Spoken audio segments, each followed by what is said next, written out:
Hey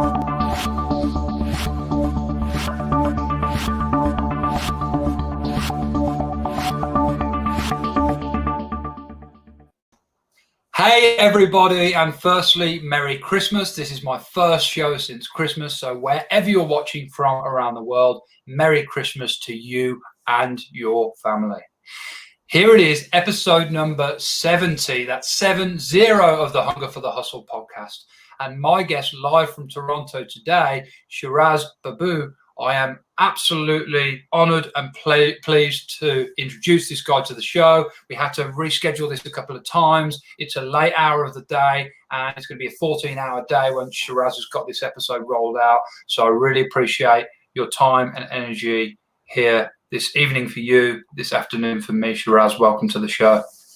Thank you, Jake. It's great to be here. Shiraz is an award-winning author, an international speaker, and a reality-shifting specialist. He has helped thousands of people rewrite their reality, and I cannot wait to explore this intriguing subject with him, as well, of course, as his journey of success and in that, the hustle that he used to drive it. Shiraz, I know it's been a long day for you, but how has it been? It's been a really good day. So the last Monday of every month, I do a series of workshops to introduce people to what I do, but I also work to shift the reality of the people in the session. And it's just been fascinating watching those shifts, seeing people have awarenesses like, oh my God, I've been doing that my whole life and I'm going to stop doing that right now. And it's so satisfying. Yeah. Well, we were talking just off camera, and the first question I kind of always open up with is, how did you get into the business of what you do? Shiraz Shifts is the name of your business, and shirazshifts.com is where you can find out more about you. But fascinating story, really. And it's really interesting because, of course, that I'm doing at the moment, Thinking into Results, created by Bob Proctor, is in a funny sort of way how you got started. So please tell us more about that. So that was one of the components to it, in that I had actually it started way back when I was 22 years old. I got rheumatoid arthritis at that young age, and I ended up spending a lot of years just completely bedridden, my body slowly deteriorating and deforming. And after almost 20 years, I had a discussion with my dad, and I said, look, we've tried a whole bunch of things to get through this arthritis. I've put it in remission a few times, but it just keeps coming back. And is there anything I can do to just get rid of it? And he said, there's actually a program called Combined Therapy that's being offered over in India. And I'm living in Toronto. And he said, they've had success with multiple illnesses. And I said, multiple? It's usually like there's a diabetes clinic or an arthritis clinic or a cancer clinic. He goes, no, multiple illnesses. And I'm like, that's really weird. He goes, so why don't you go check it out? So I did. And I went over there, and I expected, because I'm in India, I'm thinking it's some sort of energy healing, Reiki, lay on hands. But this guy just sat down and talked with me for 2 weeks and explored my entire life, every little detail about my life. Yeah. And I had no idea what this was about, because I'm thinking, when's the healing begin? When do we get rid of the arthritis? Why do we just keep talking about my life? And so eventually he says, okay, this is what happened. When you were a little kid, your mom got really sick, and you decided you needed to take care of her. You were 8 years old, and you became responsible for your mom. Now, you weren't really responsible, because only so much an 8-year-old kid can do. But in your mind, you were responsible for your mom. And I'm like, okay. And he said, and your mom couldn't take care of your brother and sister, so you had to become responsible for them too. And then you became responsible for your dad. And then you added your cousins. And then you added your friends. And eventually you created this belief that you're responsible for everyone in your life. And I said, well, I don't think I'm responsible for everyone in my life. Because, he says, no, not at a conscious level, but at a subconscious level, you believe you're responsible for everyone that comes into your life. And I said, okay, let's say that's true. What the hell does that have to do with arthritis? And he said, well, you don't want to be responsible for everyone. That's just too much work. And if you're lying in bed in pain, you have the perfect excuse to not be responsible for anyone, and no one can fault you on it. It is the solution to a problem you don't even realize you have. And I was just like, oh, that's messed up. And he goes, yeah, that's what chronic illness is. Almost every case of chronic illness is a solution to a problem the person doesn't know they have. So I said, well, wait a sec. If that's true, then all I have to do is say I'm not going to be responsible for anyone except for me, and I shouldn't have arthritis. I won't need it anymore. He goes, if you can honestly believe you're not responsible for anyone but you, then you don't need the arthritis. And I said, fine. From this day forward, not responsible for anyone but me. I woke up the next morning, no pain, no inflammation, more mobility, no arthritis in my body. And I was freaking out. How long had you had the arthritis up to almost to 20 years.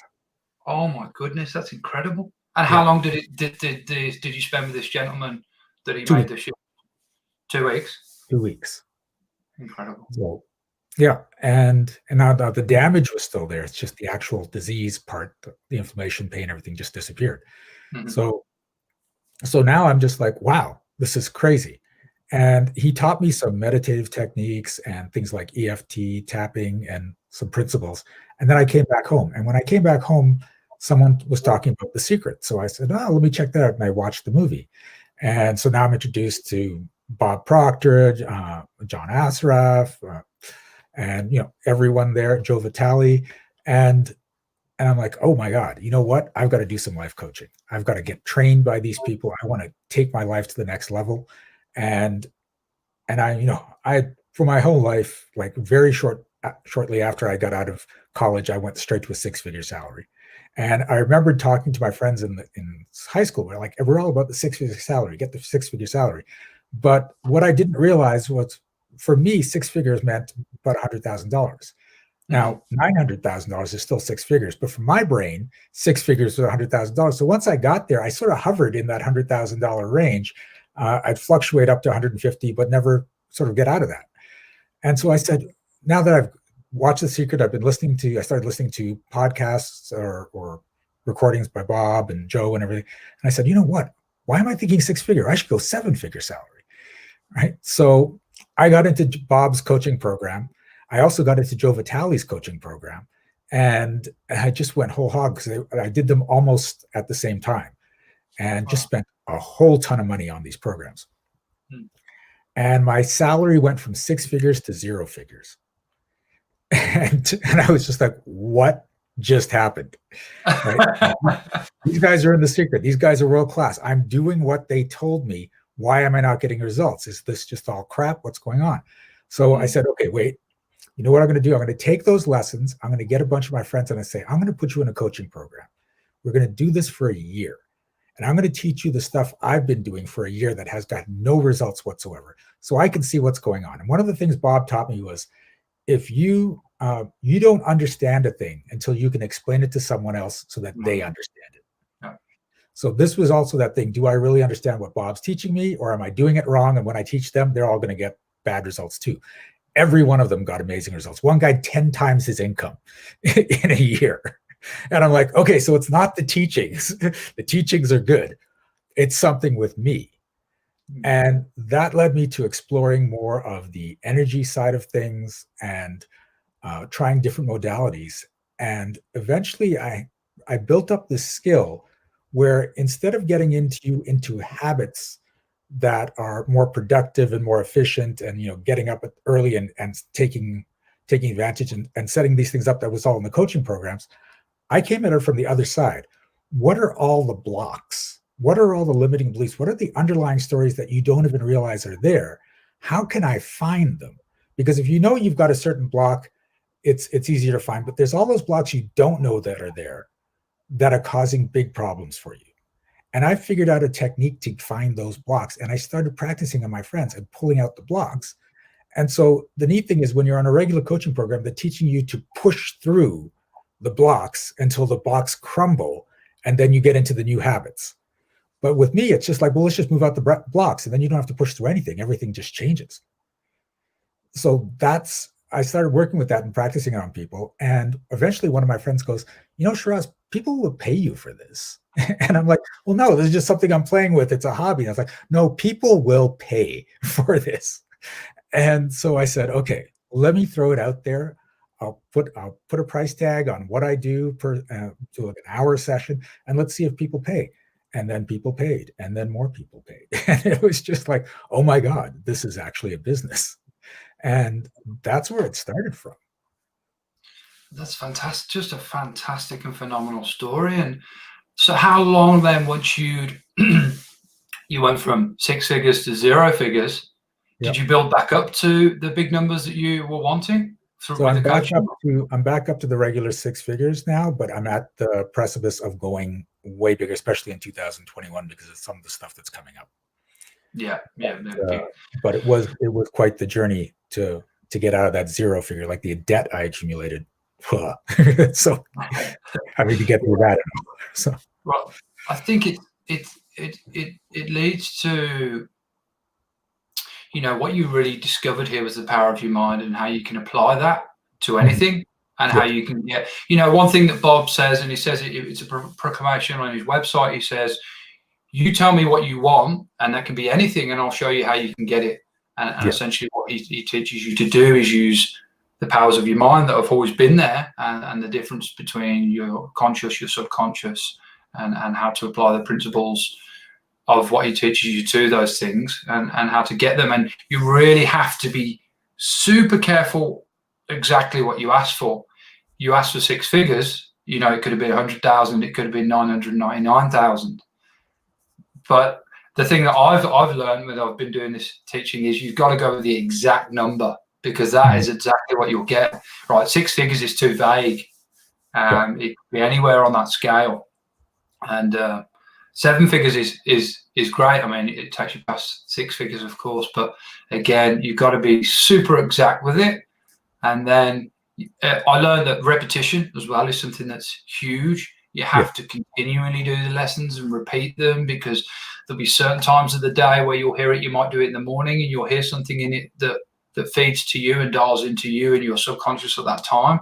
You might do it again in the evening, and something else completely different dials into you and your subconscious at the time. Much like when you listen to one of your favorite albums, you might have been listening to 4 to 10 or 20 years, and you think, I've never heard that lyric before. I just never heard it. And it's because you're at a time where your mind and your consciousness is dialing into a different thing, and it's open to hearing a different part of the song or the lesson. So yeah, really a phenomenal story there. And I assume the arthritis never came back. So yes, it has. That's the interesting thing. But what's cool is when it comes back, I know there's a belief behind it that's causing it to come back. So for me now, it's an early warning system. It's an indicator. And the latest one was it was so funny, because I started to get it just in February of this year. It started coming back. And I'm like, what's going on? My life is going well. There's no stress. And what I realized was, a few weeks before it started coming up, I was in the shower. And one of the things that happened when the arthritis was really bad is I would shave in the shower, because the hot water loosened up my joints. And so then I'm just shaving while everything's loosening up, and then I do the actual wash in the shower. And I never stopped doing that habit. And it popped into my mind, I don't need to be shaving in the shower now. I'm actually just wasting water by being in the shower, and I could just shave by the sink. But I just really enjoy the hot water feeling. I've gotten used to it, and it's nice.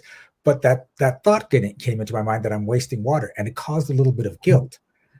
And so I started creating arthritis so I wouldn't feel the guilt of being in the shower. And then I realized, oh, stop that right now. You can afford this now.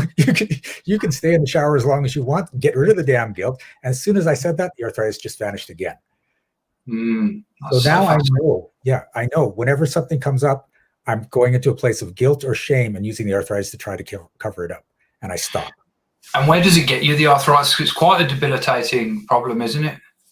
Yeah, for me, and this is the wonderful thing about when I first got it, every single joint in my body.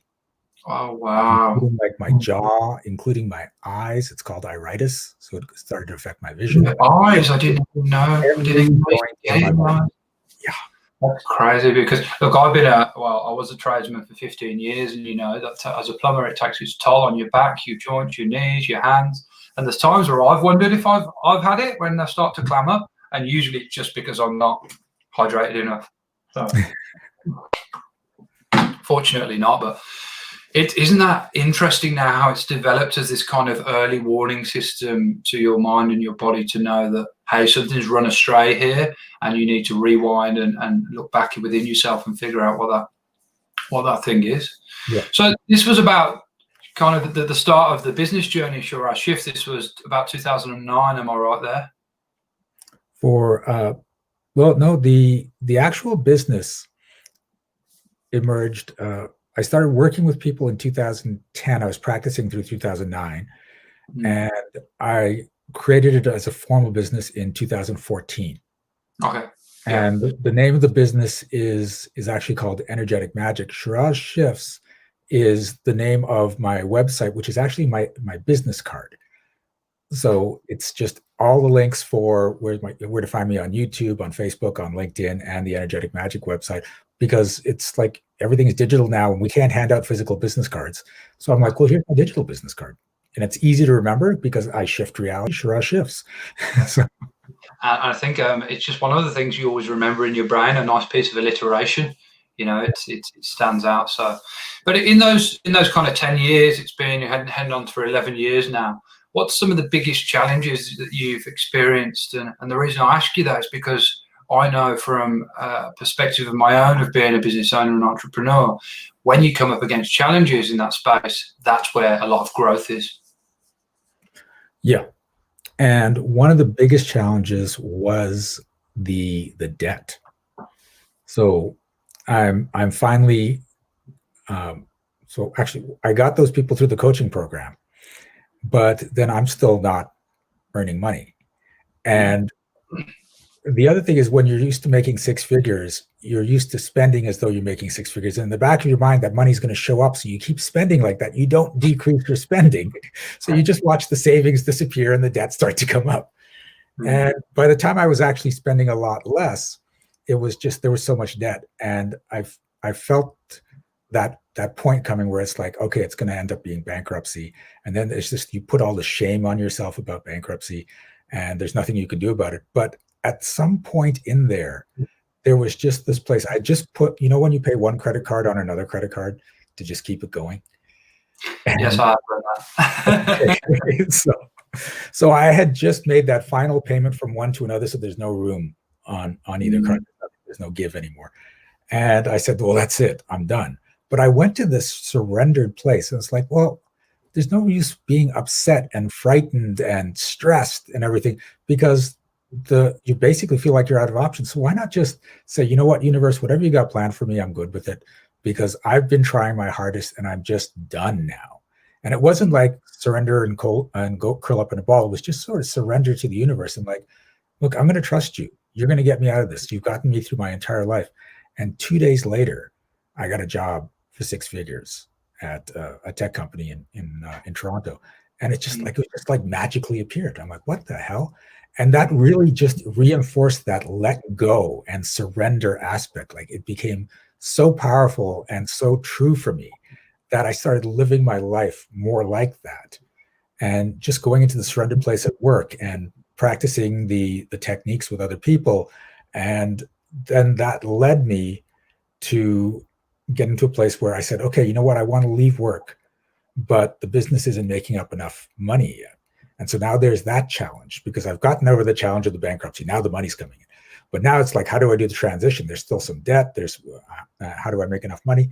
And then my job fired me, right? And on the surface, like, oh my God, you're looking for money, but now you got fired. But they didn't fire me on proper principles, because in the time I'd been there, I was in charge of their online system and I doubled their income in that system. And then they fired me because they made pictures, they made photos, right? And I was arguing all the time saying, we can't keep trying to print photos for people. We have to monetize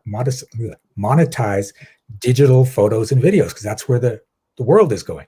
And they're like, no, we just have to figure out ways to get people to want to print more photos. And I'm like, and they finally said, oh, we got to let you go, because you're just talking crazy. That's not the way our business is going, right? So they had to give me a huge payout because I hadn't done anything wrong. Right.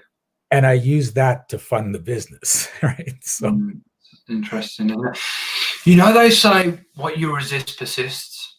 Yeah. And I wonder there if it was the fact that you had maybe kind of resisted the fact that you you'd gone, look, and I've been in this journey myself. I've had lots of money, I've had no money, I've had okay money, and throughout that you kind of learn to get used to living very cheaply when you need to. It's just something. But I dial into what you said about, if you're earning six figures, you get used to spending six figures. And it's funny because I was talking to my accountant about this just yesterday, and he goes, Jake, as long as you can earn more, as long as you get the balance right of earning more than you spend, then you'll never have a problem. And I was like, yes, but that is the problem in itself, isn't it? And when you go with what you resist persists, if you accept the fact that I'm always going to have a money problem and I'm always going to spend more than I've got, then it's just perpetual, and it's you could say it's a downward spiral. It's just a spiral that just stays in the same place, and your aura doesn't change, your energy doesn't change, and neither does your expenditure doesn't change, and neither does your income. And eventually you're going to end up in that position that you found yourself in there. And I'll be honest, I found myself in it sometimes before, where you just, one credit card's paying off another, and you end up in a situation which is your back's up against the wall with it. So, but and you shifted the energy, and you just surrendered to it, and then of course the universe provided, as it often does. Yeah. And do you just go with that same rule now? Whenever there's a lack, I'm in a very surrendered place, and my business is going well. It's growing every year, but it has its ups and downs, and sometimes there's this unforeseen expenditures come up. And the story I'm living in now is, even if something goes wrong and all this expenses come up, it will correct itself. It will balance itself out somehow, and you just have to trust that. And it's amazing because I'm so entrenched in that story. It has to happen every single time. And I've watched it happen. Just recently, there was a whole bunch of extra expenses. I had to do $1,000 worth of repair on my car. My dog had seizures, and we had to add the vet bills. There were some other repairs. There were some bills that came out of nowhere. And I was just like, oh my God, there's all these thousands of dollars. And for that moment, it was just like, but then I went, wait, no, it always corrects itself. So just relax. And then I got this check from the government. I don't know what it was for. It wasn't for, like, they've been doing the COVID payouts. It was something completely different. And I was like, okay, I'll take that. Fine, I'll take that. And then one of my clients says, can we do one of your courses in December? And I said, when? She's like, December 15th. And I'm like, or 17th. I'm like, that's the week before Christmas. Everyone's busy with Christmas. No one's going to show up for that. She goes, I'm in quarantine. I'm really bored. Can you please do this for me? So I said, okay, I will put it on. You need at least one other person to show up on that course before I put it on. It was the highest attendance in that course I've done all year. And just all this money from the people attending. And I'm like, well, that fixed everything. So, and it was, it was fast. And it was just me. And it came from me being in a place of, because I didn't even expect to make any money on that course. I was just like doing this as a favor for my client. But in that need to help, that need to make her happy, there was this just sort of miracle that pops out. Right? And it's like, okay, I don't doubt. I get the evidence over and over again that that's how it works. And I'm happy with the way it works.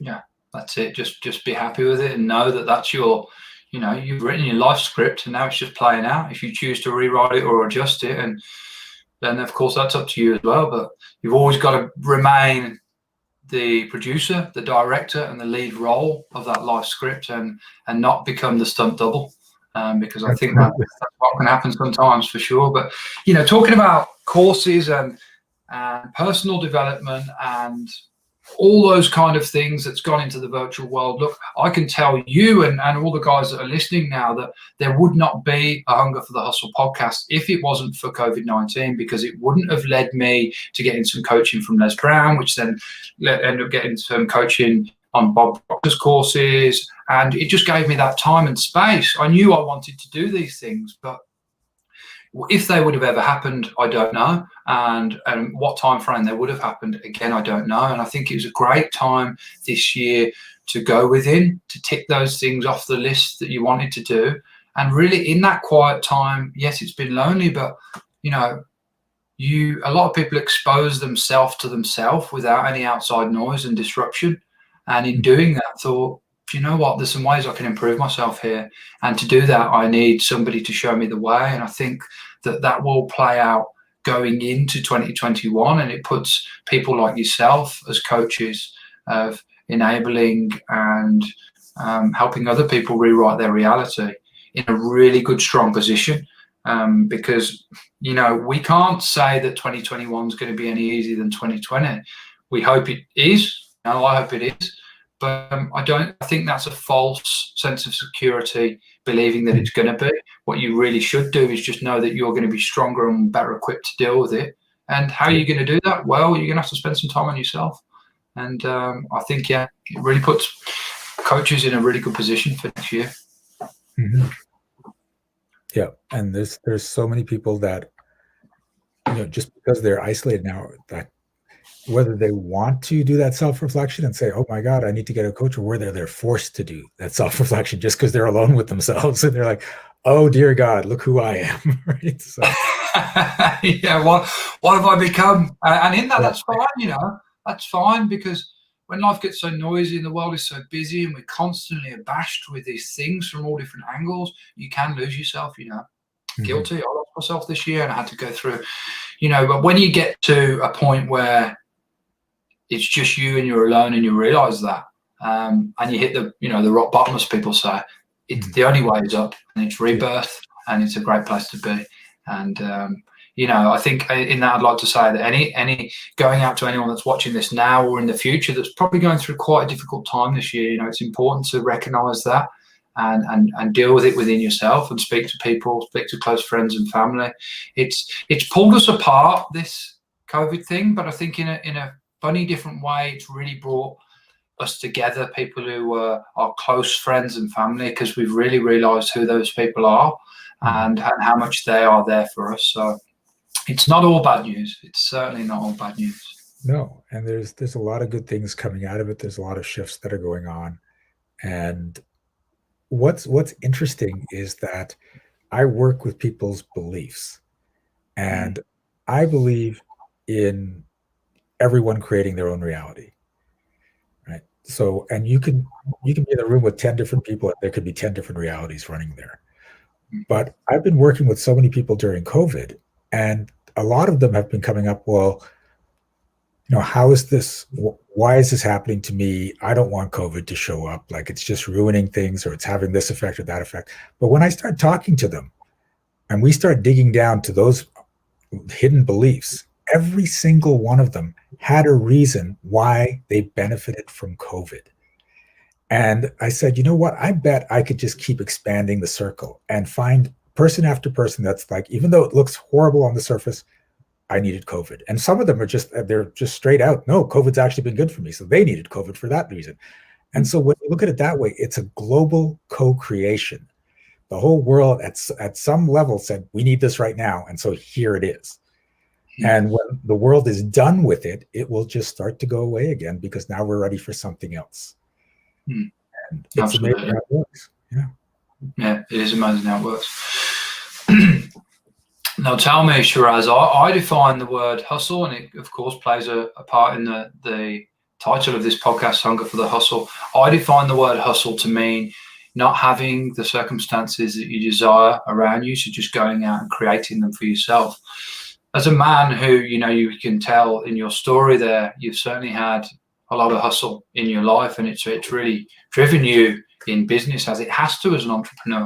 I'd love to know how you define the word and what's really driven your hunger for it throughout. For me, it's never become complacent. It's how can you push the envelope? What's new that you can do? Because you can build a business and that business can be running smoothly and you can be generating lots of money and everything's fine. But if that was happening for me, I'd be bored out of my mind. I need more hustle, right? So it's always about pushing the envelope, improving myself, seeing what's possible, because there's so much out there that you don't even realize. There's so much that doesn't get revealed until you push that envelope and get to that next level. And I'm always sitting there going, oh, what else is there? Come on, let's find out what else is there. And so, you know, there'll be occasions where I'm like, you know, I'm just going to take a break for a little bit, but that never lasts long, because then it's just that hunger comes back and I'm like, oh no, we got to get moving again. Let's get moving. What else are we going to create this year? Yeah, exactly right. If something I heard from Bob that he said is, if I want to be free, then I have to be me. And if you've got a hunger for the hustle, like you said, you can take a little bit of downtime. Everyone needs that. Everyone needs that reset, that relax, that recharge of the batteries. But you're always going to come back to it. You're always going to come back to, what else can I do next? How can I grow my business? Where is my business at now? What can I do for the people that I'm helping now? And then what can I do to grow and expand the list of people I'm helping into the future? And on that note, I'd like to know, some of your goals, dreams, and aspirations for the future of your coaching business, and for I know you've written not one, not two, not 4 books by my count. I could be wrong there, but what's the longer tail scope for it? I have 2 published books. I have the 2 more in the works for next year, but I've got about 8 planned. So there's a lot of books coming along the line. And so that's gonna, but I love writing, because it's not just I've got my book, How to Rewrite Reality, which is the nonfiction self-help, but I've also got one book I've written, Defenders of the Scroll, which is the start of a series. And that's just fantasy. And I just love sci-fi, fantasy, Lord of the Rings, Harry Potter kind of things. And writing that just brings me joy. And so I could just get lost in the zone of writing and just keep pumping these things out. And it's great. And that plays into the business as well, because if I'm hoping they're going to sell well, but also for my business, my goal, and it's so funny because things have shifted so quickly just recently, because my goal was to get 200 people into my monthly magic program by the end of next year. And that's the program I use to create magic in people's lives on a monthly basis. That's where the name comes from. And it's growing and it's building, and that's going fine. But what just happened recently was I was on a radio interview, and the woman that was interviewing was very impressed, and she set up a private coaching call with me. And in that private coaching call, we had some really big shifts of some old trauma that was in her life. And when she was done, she said, listen, I have a nonprofit organization, and we are doing a big launch in 2021, and we are helping the survivors of sex trafficking, both male and female. And I want you to be a part of that and be on board of that. And I just said, yes, absolutely. So that's going to be a big part of what's happening for me. And that just materialized in the last week. Wow. So yeah, we haven't, the contracts aren't signed yet, but that's as soon as it came up, I'm like, yes, that's it. We're absolutely doing this. And I'm so looking forward to it. And it's just taking me in a whole different, I never had conceived, well, wait, I'm going to be helping victims of sex trafficking. I was thinking I'm helping people improve their business and become happier, but that's just so much deeper, so much more fulfilling. It's going to have such an impact. And and that's how quickly things can change. And I'm all in for that next year. Yeah, I think when you've got that energy of wanting to help others, at scale in whatever ways it comes to you, the universe will provide you with opportunities to do that. And of course, if you're a man like yourself with that hunger for the hustle, you're going to seize them opportunities and push through with them. So yeah, congratulations on that, and what a fantastic project to be a part of. Thank you. The latest book that you wrote that came out in September last year, How to Rewrite How to Rewrite Your Own Reality, Becoming the Author of Stories in Your Life. That's really kind of, when you talk about blocks and things like that and your methodology of that title kind of captures that up, doesn't it? And I know that you're big on the fact that everyone's reality is essentially the stories that they've either been taught or caught throughout their life, and that they really have, it's up to them to change them and rewrite them. Yes. And it's amazing how many stories you're running that aren't even yours, right? They're your parents' stories. They're your friends' stories. They're stories you've seen other people go through. And you're just sitting there thinking these are your stories. And this is the crazy thing, is that some people are trying to fix themselves. And I have to change this about myself. I have to get into these new habits. And some of them aren't yours. And you don't realize that when you realize, wait, that's not even mine. In an instant, you can get out of it without having to build all the habits and stuff. You just step right out of it. And I've seen people do that. One of the most profound experiences I had with one of my clients was I set up a coaching call with her, and we were 45 minutes on the well, I was at her place 45 minutes coaching her, and then I didn't hear from her for 3 months, and I thought, oh, that must have gone really badly. She doesn't want any follow-up appointments. Then I get an email from her, and she goes, I just wanted to let you know that right after we did that coaching session, I quit my job, dumped my boyfriend, got rid of my place, and now I'm working in a wellness center in Costa Rica, and I've never been happier in my life. Thank you. I'm like, holy, what the hell just happened? What a gift. That's why you didn't hear from her. That's brilliant. Yeah. What a win. What an absolute win. It must be moments like that when you do what you do as a coach that you just, you know, you were almost born to do it, you know, and everything aligns, and you just think it must be very resounding. You know, it's a big thumbs up. Yeah. And seeing the changes in the people that I work with and what they can pull off when they just shift a belief is just incredible. And them learning that magic actually exists, just not in the way people think it exists. And they can start creating more and more magic in their lives, and then watching them do it. And some of them pull off stuff that I'm sitting there going, I don't think I could pull that off. You guys are just running with it. So yeah.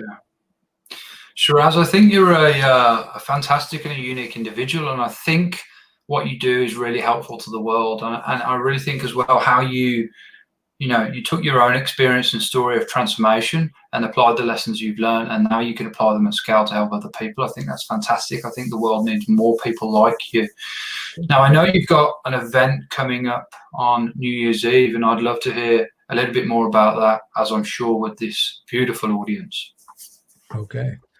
So the event is called Clearing the Negative Energies of 2020. Wow.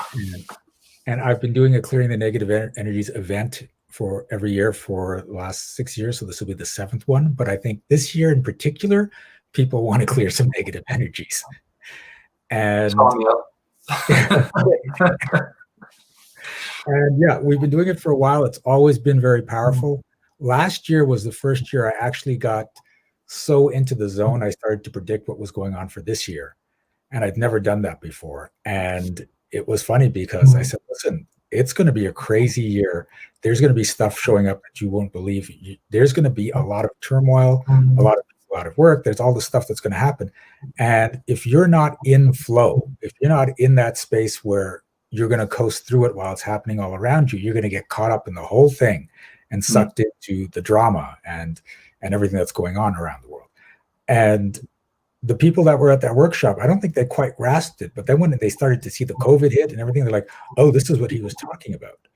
Right? And what was funny is one of my students came up to me in May, it was end of April, beginning of May. And she said, when you were talking about that, I didn't realize what was going on, but here it is. And now we're getting through it. And I looked at her, I said, oh, honey, you think it's over? No, it's only May. Like the rest of the year. Yeah, you gotta live the rest of the script. Yeah. So this year it's the same thing. Like I don't know what the thing is because it was really just channeled in the moment, but there'll probably be some stuff like that again this year. But mostly it's clearing out all that crap, all the beliefs that got dumped on you during the year, all the stuff that you bought from other people. We just pull it all out, and there's always laughter and tears and big awarenesses and breakthroughs, and people come out of this transformed. So it runs 1 p.m. to 4 p.m. Eastern for general admission, and then there's a half-hour break, and then we go deeper with the VIP section from 4:30 to 6. And people that sign up for the VIP also get a half-hour private session with me.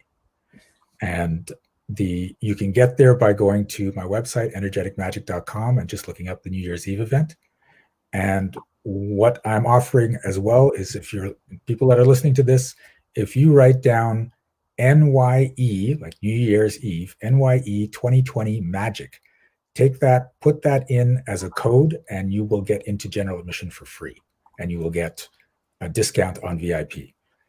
So I want to attending this as possible, so I've made it accessible to everyone that comes in contact with me. There's the code. What was that code again?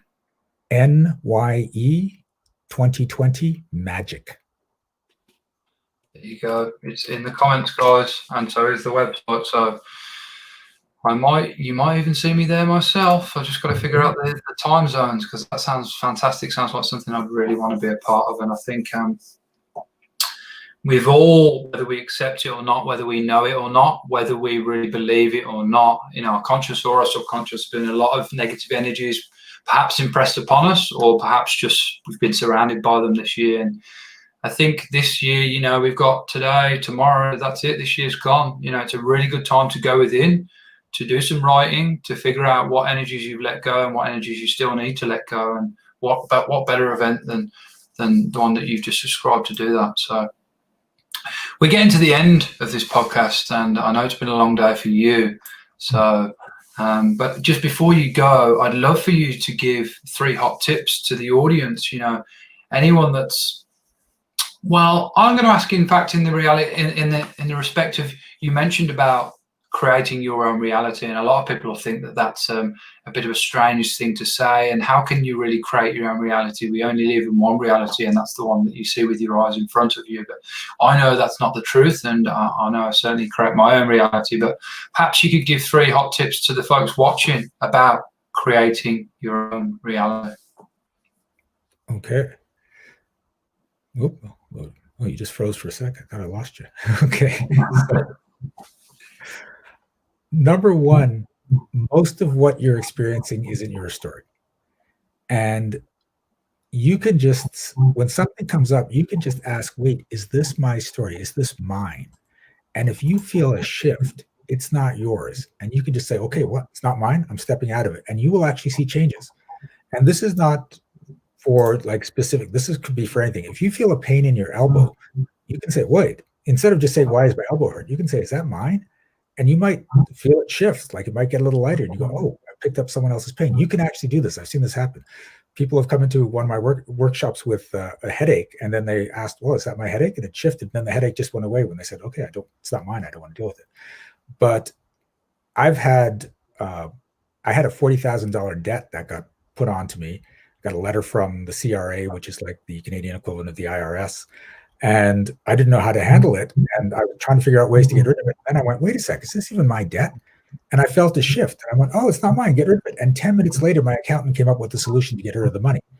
And that's how it just manifested going out. And then I met up with a friend later on, like the next year, and she had a $40,000 debt, and she had got it at the time that mine came up. So I said, wait, I talked to you that time, didn't I? And she goes, yeah. Did you mention that? She goes, no, but I was thinking about it. I'm like, and somehow I picked it up just by you thinking about it while I was saying. So this is how powerful this stuff works. So check. If you're sad, is that your sadness? If there's a financial issue, is that your financial issue? If there's a pain, is that your pain? And if there's a shift in it, if you feel something shift, it's not yours. Step out of it. That's a big thing for a lot of people. Number 2, intention. Just like you say, make sure what you ask for. But then there's also just that general intention you can put out of how you live your life. Things always get better. For me, if something goes wrong, it always corrects itself. I usually have about 5 or 6 intentions that are going to create my life. And there are the specific goals where you have to be precise about what you want, but there's just the general intention of, everyone. I get a great understanding of everyone I'm with is one of the things that happens. And that always happens over and over because that intention is always out there. And so you don't want to make lots of intentions because it's hard for your mind to keep track of them, but make a few and just set that up. And they always got to be positive, and they've always got to be expansive. And the last thing is, I've learned there's away from motivation and towards motivation. And most people, especially the ones that aren't succeeding, are functioning from away from motivation. So that's where I have to get out of this job. I have to make sure I never have a bad relationship again. And it's all that negative thing. Get away from things, avoid things, never repeat things. And when you're in away from motivation, number 1, if you've learned about law of attraction, your focus is on that thing you want to get away from. So you're actually anchoring it in place. And towards motivation is going towards the thing you desire. So instead of trying to get out of the bad job, I want to get into a job I love. And that shift in attitude and energy creates different results. 2 people can take the exact same action, one in away from motivation and one in towards motivation. They will get different results.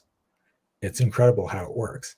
And one thing I found, this is the crazy thing, is if you're, say, want to create a great relationship, but you had a bad relationship, and you say, I have to make sure that never happens again. I try to get people out of that belief, and they think, well, no, if I get out of that belief, then that's going to ensure that it happens again. But if you look at it this way, suppose your unconscious mind looks for the simplest solutions and manifests those. It doesn't try to be complicated. It doesn't try to be clever or anything. It's just what's the easiest thing to do.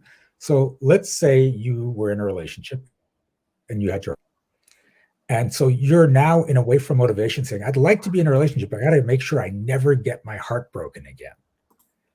So your unconscious mind comes up with the easiest solution. Well, the easiest way not to get my heart broken is to never be in a relationship again. That guarantees it. And then you wonder why you can't find a partner. You said, no, I'm trying to find a partner. I just have to make sure I don't get my heart broken by that partner. But then the partner can't manifest because you're in that away from motivation. When you get out of it and say, okay, I'm going to stop with that resistance, now the partner can just show up. So watch your motivation. And I think that's 3.